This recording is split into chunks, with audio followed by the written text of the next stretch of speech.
مصطفیٰ کے بعد امت کے لیے سب سے پہلے رہنما صدیق ہے، بعد نبیوں کے ہوا افضل مقام، بالیقین فضل خدا صدیق ہے۔ الحمد للہ رب العالمین والصلاة والسلام علی سید المرسلین، اما بعد فاعوذ باللہ من الشیطان الرجیم، بسم اللہ الرحمن الرحیم، الصلاة والسلام علیک یا رسول اللہ وعلی آلک واصحابک یا حبیب اللہ، الصلاة والسلام علیک یا نبی اللہ وعلی آلک واصحابک یا نور اللہ۔ مدنی چینل کے ناظرین، الحمدللہ خصوصی نشریات ہیں، خصوصی پروگرام ہیں۔ افضلیت ابوبکر صدیق رضی اللہ تعالی عنہ،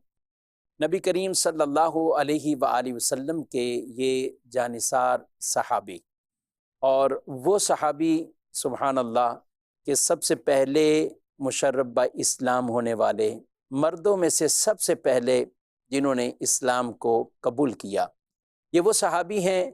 کہ حضر و سفر و حضر کے اندر نبی پاک علیہ السلام کی معیت میں رہے، صحبتوں میں رہے، ہجرت حضور علیہ الصلوۃ والسلام کے ساتھ کی ہے، اور ساری ہجرت میں بھی سبحان اللہ نبی پاک علیہ السلام سے کی جو خدمات کرتے رہے، اور بالخصوص غار میں وہ راتوں کو گزارا، غار میں حضور علیہ الصلوۃ والسلام کی خدمت کرتے رہے، حضور علیہ السلام کی معیت میں رہے، سبحان اللہ، جنہیں قرآن مجید فرقان حمید میں صاحب فرمایا گیا ہے، جنہیں کہا گیا کہ وہ اپنے صاحب کو جو تسلیاں دے رہے تھے۔ اس آیت مبارکہ کے اندر خوبصورت انداز میں جہاں نبی پاک علیہ السلام کا ذکر، نبی پاک علیہ السلام کے یہ جانثار صحابی کا بھی یوں ذکر ہے۔ وہ صحابی رسول ہیں کہ جو ہجرت میں بھی ساتھ ہیں، جو کبھی خرچ کرنے کا موقع آتا ہے اس میں بھی وہ اول سب سے مقدم اور پہل میں آ جاتے ہیں، اور وہی صحابی ہیں کہ جب رسول اللہ صلی اللہ علیہ وسلم نے دنیا سے وصال ظاہری فرمایا تو آپ صلی اللہ علیہ وسلم کے بعد خلیفہ اول بنے، اسلام کے پہلے خلیفہ، اور خلیفہ اول بلا فصل ہیں حضرت سیدنا ابوبکر صدیق رضی اللہ تعالی عنہ۔ ان کے حوالے سے انشاءاللہ آج گفتگو کریں گے، اور بطور خاص ہم جو گفتگو کریں گے وہ عقائد کے حوالے سے، یعنی اس حوالے سے عقیدہ کیا ہونا چاہیے، نبی پاک علیہ السلام کے صحابہ میں خلافت کی ترتیب، افضلیت کی ترتیب، اور اس پر انشاءاللہ کچھ گفتگو بھی کریں گے، دلائل بھی آپ سنیں گے، احادیث طیبہ، روایات، قرآن مجید کی آیات مبارکہ، اول تاخیر ہمارے ساتھ شامل رہیے۔ مفتیان کرام ہمارے ساتھ ہیں الحمدللہ اس پروگرام کے اندر، مفتی محمد سجاد اطاری صاحب یہ بھی ساتھ ہیں ہمارے، آپ کو خوش آمدید کہتے ہیں، جزاک اللہ۔ اور ساتھ ہی نہیں کہ ماشاءاللہ ہمارے مفتی محمد جمیل اطاری صاحب، آپ کو بھی خوش آمدید کہتے ہیں۔ کیسے مزاج گرامی؟ ماشاءاللہ۔ تو بڑھتے ہیں اپنی گفتگو کو، کچھ ہم آگے مزید بڑھاتے ہیں۔ اس سے پہلے درود پاک کی فضیلت ہمارے پیارے نبی صلی اللہ علیہ وسلم نے ارشاد فرمایا ہے کہ قیامت کے دن میرے سب سے زیادہ قریب ترین وہ ہوگا جو مجھ پر کثرت سے درود پڑھتا ہوگا۔ ایک بار محبت کے ساتھ بارگاہ رسالت میں ہدیہ درود و سلام، الصلاۃ والسلام علیک یا رسول اللہ وعلی آلک واصحابک یا سیدی یا حبیب اللہ۔ سجاد صاحب کیا کہیں گے افضلیت ابوبکر صدیق رضی اللہ تعالیٰ عنہ کے حوالے سے، کہ ان کو جو مقام اور مرتبہ حاصل ہے، ایک مسلمان کا ان کے حوالے سے وہ کیا عقیدہ رکھنا وہ ضروری اور اہم ہے، اور ان کو کن کن پر یہ فضیلت حاصل ہے، کیا فرما؟ بسم اللہ الرحمن الرحیم۔ الحمدللہ آج حضرت سیدنا صدیق اکبر رضی اللہ تعالی عنہ کے متعلق یہ پروگرام ہے۔ ایک مسلمان کو حضرت سیدنا صدیق اکبر رضی اللہ تعالی عنہ کی ذات سے متعلق جو عقیدہ رکھنا ہے وہ یہ کہ آپ صحابی رسول صلی اللہ تعالی علیہ وسلم ہیں، آپ خلیفہ اول ہیں، اور انبیاء و رسول علیہ الصلاۃ والسلام کے بعد مخلوق میں سب سے افضل ترین ہستی حضرت سیدنا صدیق اکبر رضی اللہ تعالی عنہ کی ہے، انسانوں میں سے سب انسانوں میں سب سے افضل۔ اور حضرت سیدنا صدیق اکبر رضی اللہ تعالی عنہ کو جو یہ فضیلت حاصل ہے، یہ فضیلت مطلقہ، یعنی کہ کسی خاص وصف، خوبی، حسب، نسب اس اعتبار سے نہیں ہے، بلکہ اللہ تبارک و تعالیٰ کے ہاں آپ کا جو مرتبہ ہے، جو آپ کی عزت و اکرام ہے، اور اللہ تبارک و تعالیٰ کے ہاں جو آپ کا بلند مقام ہے، تو اس اعتبار سے حضرت سیدنا صدیق اکبر رضی اللہ تعالیٰ عنہ انسانوں میں سب سے افضل ہیں، سبحان اللہ۔ یعنی قرب الہی پانے کے اعتبار سے، قرب الہی پانے کے اعتبار سے انبیاء اور رسول علیہ الصلاۃ والسلام کے بعد انسانوں میں حضرت سیدنا صدیق اکبر رضی اللہ تعالی عنہ کا درجہ ہے۔ اسی پر جو ہے وہ تمام صحابہ کا اجماع بھی تھا، اسی پر تابعین کا بھی اجماع ہے، ائمہ سلف جو ہے وہ بھی اسی بات پر متفق تھے۔ جب صحابہ، تابعین جیسے جلیل القدر ہستیوں کا اسی پر اجماع ہے، تو پھر تمام مسلمانوں کو اپنا یہی عقیدہ بنانا چاہیے اور عقیدہ ہونا چاہیے کہ حضرت سیدنا صدیق اکبر رضی اللہ تعالی عنہ کو تمام صحابہ سے بڑھ کر جو اللہ پاک کی بارگاہ میں قرب حاصل ہے، جو فضیلت، مقام اور مرتبہ حاصل ہے، ایسا قرب، ایسا مقام، ایسا مرتبہ آپ کے علاوہ کسی اور کو، جتنا آپ کو حاصل ہے ایسا مرتبہ کسی کو حاصل نہیں ہے۔ اور اس کے بعد حضرت سیدنا فاروق اعظم رضی اللہ تعالی عنہ، پھر حضرت سیدنا عثمان غنی رضی اللہ تعالی عنہ، اور پھر حضرت سیدنا علی المرتضی کرم اللہ تعالی وجہہ الکریم کا جو ہے وہ رتبہ ہے۔ اور صحابہ خود سیدنا فاروق اعظم رضی اللہ تعالی عنہ، حضرت سیدنا علی المرتضی کرم اللہ تعالی وجہ الکریم، خود ان کے اپنے بیانات یہ ہیں کہ حضرت سیدنا صدیق اکبر رضی اللہ تعالی عنہ انسانوں میں، انبیاء رسول علیہ الصلاۃ والسلام کے بعد انسانوں میں سب سے افضل ترین ہستی ہیں۔ خود فاروق اعظم رضی اللہ تعالی عنہ کا یہ فرمان ہے کہ اگر کوئی حضرت سیدنا ابو بکر صدیق رضی اللہ تعالی عنہ سے کسی کو افضل کہے گا تو میں اس کو تہمت لگانے والے شخص کی جو حد ہوتی ہے وہ حد لگاؤں گا۔ اور اگر ہم احادیث پاک کے اعتبار سے دیکھیں تو نبی کریم صلی اللہ تعالی علیہ وسلم نے جو حضرت سیدنا صدیق اکبر رضی اللہ تعالی عنہ کا رتبہ بیان کیا ہے، تو اس کو دیکھتے ہیں تو اس سے واضح طور پر حضرت سیدنا صدیق اکبر رضی اللہ تعالی عنہ کا افضل ہونا ثابت ہوتا ہے۔ جیسے کہ حضرت سیدنا ابو درداء رضی اللہ تعالی عنہ سے روایت ہے، فرماتے ہیں کہ ایک مرتبہ میں حضرت سیدنا صدیق اکبر رضی اللہ تعالی عنہ کے آگے چل رہا تھا، تو نبی کریم صلی اللہ تعالی علیہ وسلم نے مجھے فرمایا کہ اے ابو درداء، آپ جانتے ہو کہ آپ اس شخص کے آگے چل رہے ہو کہ جو دنیا اور آخرت میں آپ سے افضل ہے، آپ تمام مومنین سے دنیا اور آخرت میں افضل ہے۔ اور انبیاء اور رسول علیہ الصلاۃ والسلام کے بعد حضرت سیدنا صدیق اکبر رضی اللہ تعالی عنہ فضیلت والے شخص کے اوپر نہ سورج طلوع ہوا ہے نہ غروب ہوا ہے۔ سبحان اللہ۔ یعنی جو فضیلت انبیاء اور رسول علیہ الصلاۃ والسلام کے بعد انسانوں میں، مومنین میں حضرت سیدنا صدیق اکبر رضی اللہ تعالی عنہ کو ہے، ایسے شخص پر آج تک نہ سورج طلوع ہوا نہ غروب ہوا۔ تو یہ تمام جو احادیث پاک ہیں اور ہمارے صحابہ کرام رضوان اللہ تعالی علیہم اجمعین کے فرامین ہیں، ان سے یہ واضح ہے کہ حضرت سیدنا صدیق اکبر رضی اللہ تعالی عنہ کا رتبہ تمام صحابہ سے جو ہے وہ بڑھ کر ہے، اور اللہ تبارک و تعالیٰ کے ہاں آپ کو جو قرب، جو مقام، جو مرتبہ حاصل ہے، ایسا قرب کسی اور کو حاصل نہیں۔ سبحان اللہ، سبحان اللہ۔ بات کریں تو یہ احادیث طیبہ کے حوالے سے بطور خاص کچھ روایات کو بیان کیا۔ جمیل صاحب، اگر ہم قرآن مجید فرقان حمید کی آیات طیبہ کی طرف دیکھیں تو قرآن مجید فرقان حمید کی آیات کی روشنی میں بھی وہ افضلیت جو خاص طور پر حضرت صدیق اکبر رضی اللہ تعالیٰ عنہ اور کئی آیت مبارکہ ایسی ہیں کہ جن کا نزول ہی حضرت صدیق اکبر رضی اللہ تعالیٰ عنہ کے کسی عمل پر، کہیں صدقہ دیا ہے، کہیں حضرت بلال حبشی رضی اللہ تعالیٰ عنہ کو آزاد کروایا، تو وہاں پر کوئی اعتراض کفار کی طرف سے ہوا ہے، جواب اللہ رب العالمین نے عطا فرمایا ہے۔ تو قرآن کی وہ چند میں چاہوں گا اس حوالے سے کچھ۔ بسم اللہ الرحمن الرحیم۔ جس طرح نبی کریم رؤوف الرحیم صلی اللہ علیہ وسلم کی ذات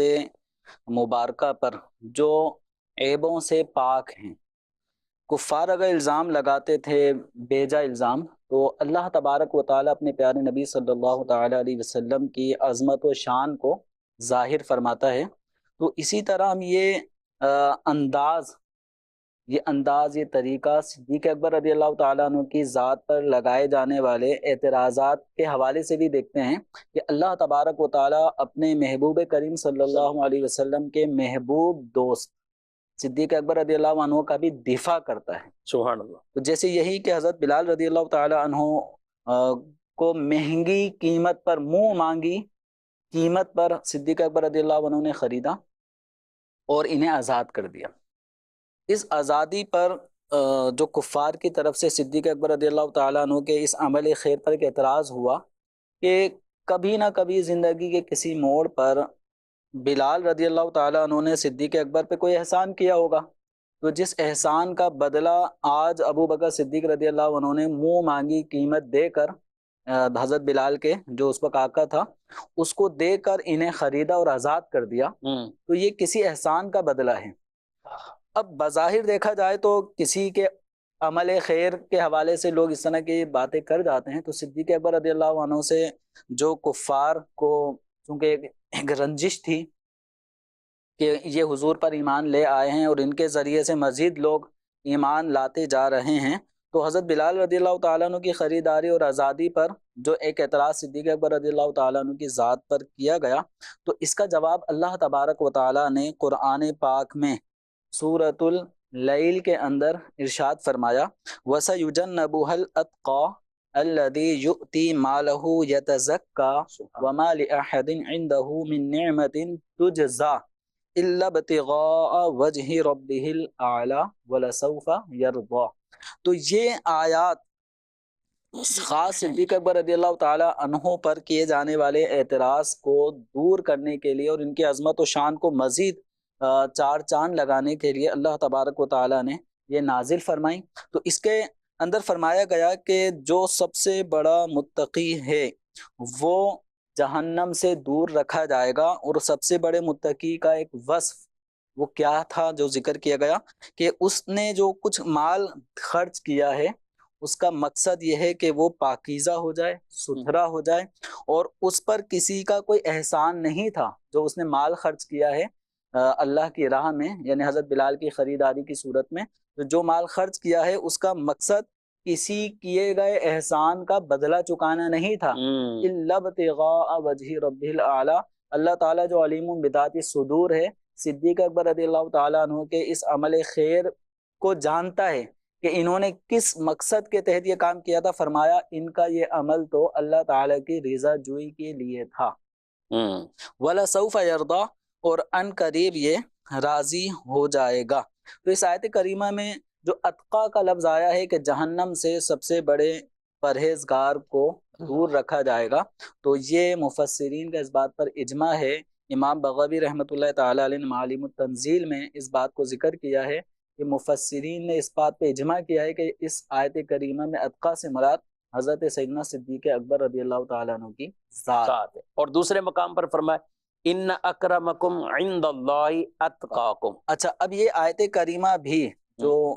سورہ حجرات کی ہے،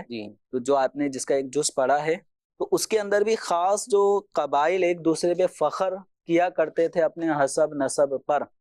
تو ان کا اس نظریے کو اللہ تبارک و تعالیٰ نے اس مقام پہ رد فرمایا ہے، اور فرمایا گیا کہ اللہ تعالیٰ نے جو تمہیں پیدا کیا ایک مرد اور ایک عورت سے، پھر تمہیں قبائل میں تبدیل کیا، تمہیں مختلف حصوں میں قبیلوں میں تقسیم کیا، لِتَعَارَفُوا، تاکہ یہ جو قبیلوں کا جو فرق ہے اس کا مقصد کیا ہے، حسب نسب پہ فخر کرنا نہیں، صرف آپس کی معرفت تعارف کہ یہ فلاں قبیلے سے تعلق رکھتے ہیں، یہ فلاں قبیلے سے، ہاں، اب جو افضلیت ہے اس کو بیان کیا گیا، ان اکرمکم عند اللہ اتقاکم، کہ تم میں اللہ تعالیٰ کے ہاں سب سے زیادہ عزت و کرامت والا وہ ہے جو تم میں سب سے زیادہ پرہیزگار ہے۔ تو اس آیت کریمہ کا جو مخاطب، جو طبقہ ہے، وہ مسلمانوں کا وہ طبقہ ہے جو پرہیزگار بھی ہے، نیکوکار بھی ہے، کہ اللہ کے ہاں جو مکرم ہے، عزت دار ہے، وہ ہے تم میں جو تقوی پرہیزگاری میں سب سے بڑھ کر ہے۔ تو اس آیت کریمہ میں اتقا کو اللہ تعالیٰ کے ہاں سب سے زیادہ عزت والا کہا گیا، اور یہی لفظ اتقا یہ وَسَيُجَنَّبُهَا الْأَتْقَى میں بھی صدیق اکبر رضی اللہ تعالیٰ عنہ کے لیے ارشاد فرمایا گیا۔ تو مفسرین نے ان دونوں آیات سے یہ نتیجہ نکالا ہے کہ اکرمکم یعنی جو صحابہ کرام علیہم رضوان کا جو گروہ ہے، تو ان میں سب سے زیادہ عزت والا کون ہے؟ جو ان میں سب سے زیادہ اتقا ہے۔ اور مفسرین کے اجماع کے مطابق صحابہ میں اتقا کا لفظ قرآن پاک میں صدیق اکبر رضی اللہ تعالیٰ عنہ کے لیے ارشاد فرمایا گیا، تو یہ بھی آپ کی افضلیت پر ایک دلیل ہے۔ اور مزید صدیق اکبر رضی اللہ تعالیٰ عنہ کی افضلیت کو اگر ہم سامنے رکھیں، جیسے کہ مفتی سجاد صاحب نے ایک وضاحت فرمائی کہ عقیدہ اہل سنت و جماعت یہ ہے کہ انبیاء و مرسلین کے بعد انسانوں میں جس ہستی کا مقام و مرتبہ ہے وہ حضرت ابوبکر صدیق رضی اللہ تعالیٰ عنہ کی ہستی ہے۔ اس پر تمام اہل سنت و جماعت کا متفقہ فیصلہ ہے اور اجماع ہے۔ تو حضرت ابوبکر صدیق رضی اللہ تعالیٰ عنہ کی افضلیت کو مفسرین نے بالخصوص امام راضی رحمۃ اللہ تعالیٰ علیہ نے اس انداز سے بھی ذکر کیا کہ ہم جو قرآن پاک میں پڑھتے ہیں نا، جو روزانہ ہر نماز میں سورہ فاتحہ پڑھی جاتی ہے، اور اس کے اندر ہم اللہ تعالیٰ سے عرض کرتے ہیں اہدنا الصراط المستقیم، ہمیں صراط مستقیم پر چلانا۔ اور صراط مستقیم کیا ہے؟ صراط الذین انعمت علیہم، جن پر تو نے انعام فرمایا ہے۔ ایک اور مقام پہ قرآن نے انعام یافتہ لوگوں کا جو طبقہ بیان فرمایا، اس میں فرمایا گیا فَأُولَٰئِكَ مَعَ الَّذِينَ أَنْعَمَ اللَّهُ عَلَيْهِمْ مِنَ النَّبِيِّينَ وَالصِّدِّيقِينَ وَالشُّهَدَاءِ وَالصَّالِحِينَ۔ تو اس آیت کریمہ میں انعام یافتہ طبقے کو جب ذکر کیا گیا تو اس میں 4 طبقات کا ذکر ہے۔ سب سے پہلے فرمایا من النبیین، کہ انبیاء انعام یافتہ طبقہ ہے۔ اس کے بعد فرمایا والصدیقین، اور صدیقین، اور شہداء اور صالحین۔ اور صدیق اکبر رضی اللہ تعالی عنہ کی جو منصب صدیقیت ہے یہ اتنی واضح ہے کہ جب کبھی بھی ہم مقام صدیقیت کا ذکر کریں گے تو سب سے ٹاپ پر جس ہستی کا تذکرہ آتا ہے وہ صدیق اکبر ہے۔ کیوں نہ آئے؟ قرآن پاک میں ایک اور مقام پہ فرمایا گیا والذی جاء بالصدق وصدق به اولئک هم المتقون۔ اس آیت کریمہ میں 2 ہستیاں مراد ہیں،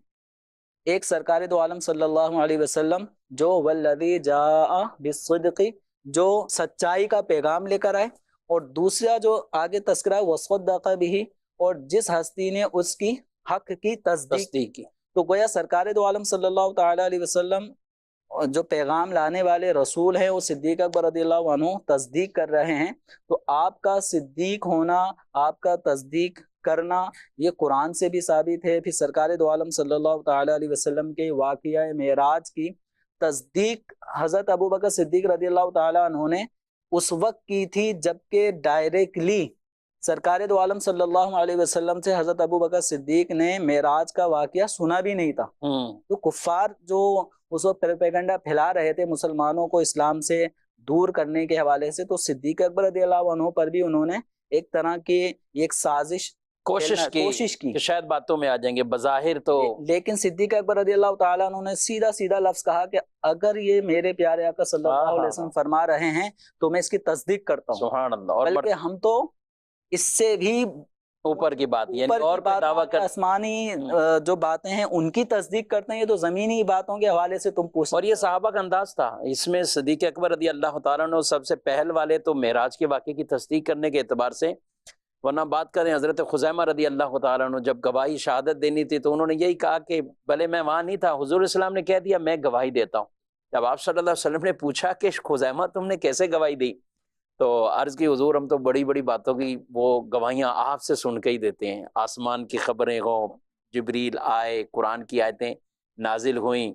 ہم نے یہ سب کچھ اپنی آنکھوں سے تو نہیں دیکھا، آپ کہتے جا رہے ہیں ہم مانتے جا رہے ہیں، جنت دوزخ کو بھی ہم نے نہیں دیکھا، آپ نے کہا ہم نے مان لیا۔ یؤمنون بالغیب، سبحان اللہ، ہم بھی ایمان بالغیب ہے، یہ کیا ہے کہ نبی پاک علیہ السلام نے جو فرمایا ویسے ہی ہم کرتے جا رہے ہیں۔ تو یہ عام نارمل زمینی مسئلہ یا سودے کا مسئلہ ہے، تو یہ تو کوئی ایسی حیثیت نہیں رکھتا، اس لیے میں نے گواہی دے دی ہے۔ سبحان اللہ، یہ صحابہ کرام علیہ مردوان کے انداز بھی یاد رکھیں۔ ناظرین کرام، یہ جو خلافت ہے یہ اس اعتبار سے نہیں کہ جو پہلے خلیفہ بنا اس کو افضلیت مل گئی، نہیں، جو افضل تھا وہی خلیفہ بنا، جو افضل تھا وہ خلیفہ بنا۔ یعنی خلافت کی وجہ سے حضرت ابوبکر صدیق رضی اللہ تعالیٰ عنہ یہ نہیں ہے کہ وہ پہلے خلیفہ بنے اس لیے افضل ہو گئے، نہیں، وہ چونکہ افضل تھے اس لیے پہلے خلیفہ بنے۔ آپ کیا کہیں گے اگر کوئی معاذ اللہ ان کی افضلیت کا انکار کرتا ہے، صدیق اکبر رضی اللہ تعالیٰ عنہ، بلکہ ساتھ میں حضرت عمر رضی اللہ تعالیٰ عنہ کے حوالے سے، جن کو ہم شیخین کریمین کہتے ہیں، تو ایسا شخص کیا اہل سنت کا اس حوالے سے کیا عقیدہ اور نظریہ؟ اہل سنت کا اس بارے میں، جمہور اہل سنت کا موقف اس بارے میں یہی ہے کہ جو شخص شیخین پر یعنی حضرت سیدنا صدیق اکبر رضی اللہ تعالیٰ عنہ یا حضرت سیدنا فاروق اعظم رضی اللہ تعالیٰ عنہ پر کسی کو فضیلت دیتا ہے وہ اہل سنت سے خارج ہے، اور اس پہ متفق ہے، اتفاق ہے سب کا، اجماع ہے تمام صحابہ اور تابعین کا، اور وہ بدعتی ہے کیونکہ اس نے وہ راہ اپنائی ہے کہ جو تمام صحابہ اور تابعین کے اجماع سے ہٹ کر والی رائے ہے، کیونکہ حضرت سیدنا صدیق اکبر رضی اللہ تعالی عنہ کے افضل اور مقام اور مرتبے کے اعتبار سے فائق اور آپ کے بلند مقام کے اعتبار سے، جیسا کہ میں نے پہلے عرض کیا، کئی احادیث پاک ہیں جس میں صحابہ کرام رضوان اللہ تعالی علیہم اجمعین نے خود اعتراف کیا ہے۔ ایک حضرت علی رضی اللہ تعالی عنہ کے بارے میں بھی اسی طرح کی روایت ہے کہ آپ رضی اللہ تعالی عنہ نے خود فرمایا کہ اگر کوئی سیدنا صدیق اکبر رضی اللہ تعالی عنہ سے مجھے افضل کہے گا یا کسی اور کو افضل کہے گا تو میں اس کو تہمت لگانے والے کی حد لگاؤں گا۔ صحیح، یہ فاروق اعظم رضی اللہ تعالی عنہ نے بھی فرمایا، اور یہی حضرت سیدنا علی مرتضی کرم اللہ تعالی وجہ الکریم کا بھی فرمان ہے۔ اور پھر خود نبی کریم صلی اللہ تعالی علیہ وسلم نے ایک مرتبہ جب خطبہ ارشاد فرمایا تو آپ نے 2 مرتبہ پکارا کہ جب سیدنا صدیق اکبر کو نہیں دیکھا تو آپ کا نام پکارا، اور پھر فرمایا کہ حضرت جبریل علیہ السلام جو ہے وہ آئے تھے اور انہوں نے یہ فرمایا کہ یہ یعنی حضرت سیدنا صدیق اکبر رضی اللہ تعالی عنہ آپ کی امت میں تمام مومنوں سے سب سے افضل ہے۔ سبحان اللہ۔ اور پھر یہ بھی روایت کے الفاظ ہیں، ایک روایت کے کہ یہ آپ کی امت کے والی ہیں اور تمام مومنوں میں سے یہ بڑھ کر ہیں، افضل اور اعلیٰ ہیں۔ تو خود نبی کریم صلی اللہ تعالی علیہ وسلم نے صدیق اکبر رضی اللہ تعالی عنہ کی افضلیت کو بیان کیا۔ اگر دیکھیں تابعین کو دیکھیں تو حضرت علی رضی اللہ تعالی عنہ کے شہزادے حضرت محمد بن حنفیہ رضی اللہ تعالی عنہ، انہوں نے ایک مرتبہ حضرت علی رضی اللہ تعالی عنہ سے سوال کیا کہ صحابہ میں سب سے اب فضیلت والے بڑھ کر فضیلت والے کون سے ہیں، کون سے صحابی ہیں؟ تو حضرت سیدنا علی رضی اللہ تعالیٰ نے فرمایا ابو بکر۔ آپ نے فرمایا کہ ان کے بعد کون ہیں؟ فرمایا عمر۔ اور پھر آپ نے پوچھا نہیں، پھر انہوں نے یعنی آپ کے صاحبزادے نے کہا کہ اس کے بعد تو پھر آپ ہوں گے، کیونکہ آپ نے یہ سوچا کہ اب اگر میں پوچھوں گا تو حضرت سیدنا عثمان غنی رضی اللہ تعالیٰ عنہ کا یہ یعنی ان کے ذہن میں تھا کہ یہی جواب آنا ہے، یہی جواب آئے گا۔ تو لیکن حضرت علی رضی اللہ تعالیٰ نے عاجزی کرتے ہوئے فرمایا میں تو ایک عام مومن ہوں، ایک عام جو ہے وہ انسانوں کی طرح ایک انسان ہوں، ایک عام مومن ہوں۔ تو اب دیکھیں کہ حضرت علی رضی اللہ تعالیٰ عنہ کے صاحبزادے خود حضرت علی رضی اللہ تعالیٰ عنہ سے سوال کر رہے ہیں، اور حضرت علی رضی اللہ تعالیٰ عنہ نے یہی جواب دیا کہ حضرت سیدنا صدیق اکبر پہلے فضیلت والے ہیں، اور اس کے بعد حضرت عمر رضی اللہ تعالیٰ عنہ فضیلت والے ہیں۔ مشہور تابعی بزرگ حضرت میمون بن مہران رحمت اللہ تعالیٰ علیہ سے کسی نے یہ سوال کیا کہ فلاں صحابی افضل ہیں یا حضرت ابو بکر صدیق و عمر افضل ہیں، تو آپ ایک دم کانپنے لگے، اور اسی کانپنے کی حالت میں آپ سے آپ کا عصا گر گیا، اور آپ نے فرمایا کہ آج میں نے وہ زمانہ بھی دیکھنا تھا کہ لوگ صحابہ کے بارے میں یوں کہیں کون؟ کہ کون افضل ہے۔ ہائے ہائے ہائے، یعنی حضرت اس سے ابو پہلے اس طرح کے یہ اس معاملہ طرح بھی کا نہیں کوئی نظریہ تھا، یعنی یہ کہ شیخین سے کسی کو افضل قرار کہیں گے، آج میں نے یہ زمانہ بھی دیکھنا ہائے تھا۔ ہائے ہائے، تو صحابہ کرام رضوان اللہ تعالی علیہم اجمعین، تابعین، تبع تابعین، سب اس بات پر متفق ہیں۔ خود حضرت عبداللہ بن عمر رضی اللہ تعالیٰ عنہ کا فرمان ہے کہ ہم رسول اللہ صلی اللہ تعالیٰ علیہ وسلم کے زمانے میں رسول اللہ صلی اللہ تعالیٰ علیہ وسلم کے سامنے یہ ذکر کیا کرتے تھے کہ رسول اللہ صلی اللہ تعالیٰ علیہ وسلم کے بعد صحابہ میں سب سے افضل حضرت سیدنا صدیق اکبر ہیں، پھر فاروق اعظم رضی اللہ تعالیٰ عنہ، پھر حضرت عثمان غنی، پھر حضرت علی رضی اللہ تعالیٰ عنہ۔ نبی کریم صلی اللہ تعالیٰ علیہ وسلم اس کو سماعت فرمایا کرتے تھے، سنا کرتے تھے، لیکن کبھی انکار نہیں فرمایا۔ تو گویا کہ خود نبی کریم صلی اللہ تعالیٰ علیہ وسلم سے بھی اس کی تصدیق ہو گئی۔ تو جب خود نبی کریم صلی اللہ تعالیٰ علیہ وسلم سے گویا تصدیق ہوئی، صحابہ کا اس پر اجماع ہے، تابعین کا اس پر اجماع ہے، اور یعنی امام اعظم رحمت اللہ تعالیٰ علیہ آپ نے بھی اپنی کتاب فقہ اکبر میں یہی فرمایا کہ انبیاء علیہ الصلاۃ والسلام کے بعد جو سب سے بڑا درجہ ہے فضیلت کے اعتبار سے وہ حضرت سیدنا صدیق اکبر کا، پھر فاروق اعظم رضی اللہ تعالیٰ عنہ کا، پھر حضرت عثمان غنی رضی اللہ تعالیٰ عنہ کا، پھر حضرت علی المرتضیٰ کرم اللہ تعالیٰ وجہ الکریم کا۔ تو اب اتنی یعنی کہ گواہیوں کے بعد اور ایک متفقہ اہل سنت کے موقف ہونے کے بعد اگر کوئی انکار کرے گا تو وہ پھر اہل سنت سے خارج قرار پائے گا، ایسے شخص کو بدعتی کہیں گے، اور ایسے شخص سے یعنی بدعت سیاح والا مرتکب، اور ایسی بدعت والا کہ جو صحابہ کرام علیہ مردوان پر جن باتوں پر اجماع ہے یہ اس سے بھی الگ کوئی رائے قائم اس سے الگ رہ کر قائم کر رہا ہے، تو ایسے شخص سے بالکل اپنا تعلق ختم کر لیں۔ بالکل۔ اور شیخین کریمین جن کی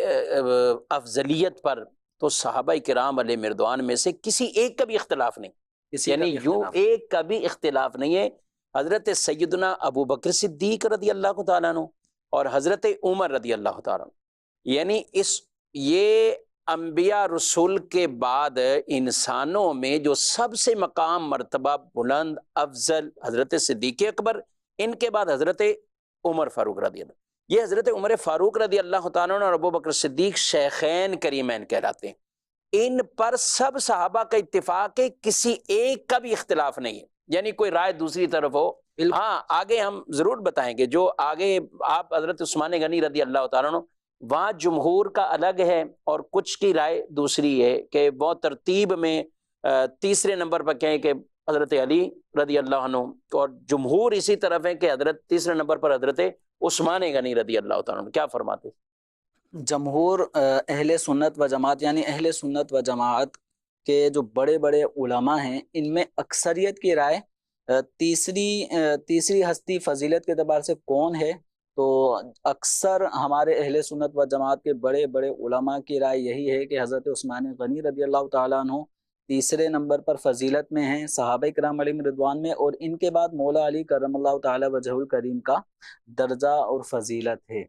تو اب یہ جو شفیق بھائی عقیدے کے حوالے سے جیسے کہ سوال بھی ہوا کہ کوئی حضرت مولا علی رضی اللہ عنہ کو شیخین کریمین حضرت ابو بکر صدیق یا حضرت عمر رضی اللہ عنہ سے فضیلت میں زیادہ بتائے گا، تو اس کے بارے میں جواب آیا کہ وہ گمراہ آدمی ہے۔ تو اب اصل چیز ہم نے یہ بھی دیکھیں گے کہ یہ عقیدہ صحابہ کرام علیہ رضوان کا وہ عقیدہ ہے کہ جو حضور صلی اللہ علیہ وسلم کے سامنے بار بار صحابہ جس کو تذکرہ بھی کرتے تھے، جیسے حضرت عبداللہ بن عمر رضی اللہ عنہ کی حدیث کا آیا، پھر حضرت محمد بن حنفیہ حضرت مولا علی رضی اللہ عنہ سے سوال جواب ہو رہا ہے۔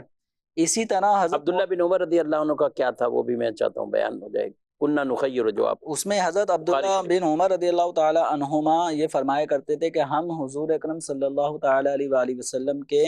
بعد جب خیر امت ہونے کا جس کے حوالے سے فیصلہ کرتے تھے، جو ہمارے ذہنوں میں تھا، ہم یہ کہتے تھے کہ خیر امت حضور صلی اللہ علیہ وسلم کی اس امت میں سب سے بڑھ کر حضرت ابو بکر صدیق رضی اللہ عنہ ہیں، پھر حضرت عمر رضی اللہ تعالی عنہ ہیں، اور ان کے بعد حضرت عثمان غنی رضی اللہ تعالی، اور بخاری شریف میں بخاری شریف میں اندر یہ روایت موجود ہے۔ تو اب میں جس طرف ایک آنا چاہ رہا تھا وہ یہ کہ یہ عقیدہ ایسا ہے کہ جس کو صحابہ کرام علیہ رضوان نے بالکل اپنایا، اور یہ ایسا عقیدہ تھا کہ مولا علی رضی اللہ تعالیٰ عنہ فرما رہے ہیں کہ اگر کوئی مجھے فضیلت دے گا تو میں اس کو تہمت لگانے والے شخص کو جو 80 کوڑے پڑتے ہیں وہ والی سزا اس کو دوں گا۔ تو حضرت مولا علی رضی اللہ تعالیٰ عنہ حد مفتری لگانے کا ایک واضح فیصلہ سنا رہے ہیں، اور آپ مسلمانوں کے قاضیوں میں سب سے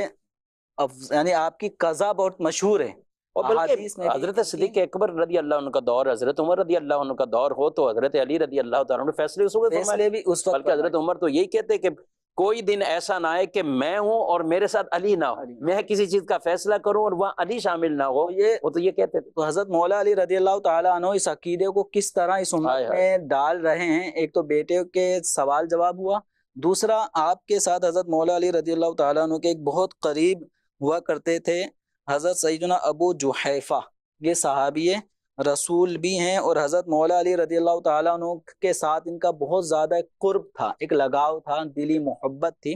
تو ان کے دل میں ایک خیال تھا کہ حضرت علی رضی اللہ تعالیٰ عنہ شیخین سے افضل ہیں، یہ ان کے دل کا ایک خیال تھا۔ تو حضرت مولا علی رضی اللہ تعالیٰ عنہ نے اس خیال کو بھی کس طرح سے دور فرمایا۔ حضرت مولا علی رضی اللہ عنہ نے فرمایا کہ یا ابا جحیفہ الا اخبرک بافضل هذه الامه بعد نبیھا، اے ابو جحیفہ کیا میں تمہیں نہ بتاؤں کہ نبی کریم صلی اللہ تعالی علیہ وسلم کے بعد اس امت میں سب سے زیادہ افضل کون ہے؟ تو چونکہ ان کے دل میں حضرت مولا علی رضی اللہ تعالیٰ عنہ کی افضلیت کا ایک غلبہ یہ ذہن میں تھا، تو حضرت مولا علی رضی اللہ تعالیٰ عنہ کے پوچھنے پر انہوں نے کہا بتائیے، تو آپ حضرت مولا علی رضی اللہ تعالیٰ عنہ نے واضح طور پہ فرمایا افضل هذه الامه بعد نبیھا ابو بکر و بعد ابی بکر عمر، کہ اس امت میں نبی کریم صلی اللہ تعالیٰ علیہ وسلم کے بعد جو سب سے زیادہ افضل ہیں وہ حضرت ابو بکر ہیں، اور ان کے بعد حضرت عمر ہیں۔ تو یہ عقیدہ نظریہ ایسا ہے کہ حضرت مولا علی رضی اللہ تعالیٰ عنہ کے ساتھ رہنے والے بھی اگر کسی